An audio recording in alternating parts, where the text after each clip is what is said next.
Närlunda, Nerthus.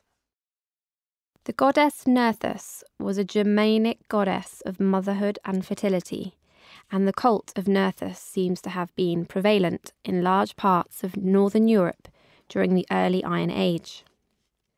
Most of our knowledge of Nerthus worship comes from the Roman historian, writer, and public official Publius Cornelius Tacitus. In 98 AD, he wrote the great work Germania, which describes the Germanic peoples and their culture. Over time, Germania has the subject of much discussion and different interpretations. But it has definitely been of great help to scholars. Germania lists the Swedish people as Sueans and claims that they live on an island in the sea. Tacitus describes the Nerthus cult as follows. The goddess Nerthus had a cart drawn by heifers that was placed in a sacred grove on an island in the ocean.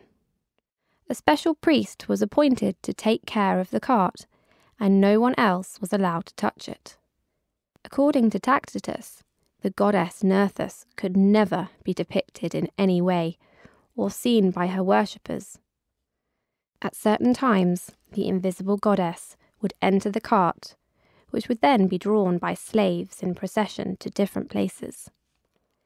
Any slaves who had served in the procession or in the subsequent washing of the cart were sacrificed by drowning.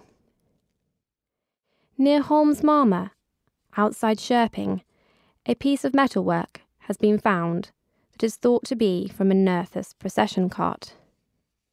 Scholars dispute, however, the prefix När in Swedish place names might be derived from Nerthus.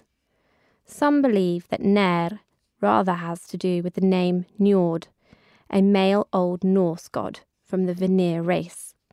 He may have had a sister named Njard, who is not named in any written chronicles, but many scholars believe that we can find proof of her existence in place names, and that När probably originates with one of these gods.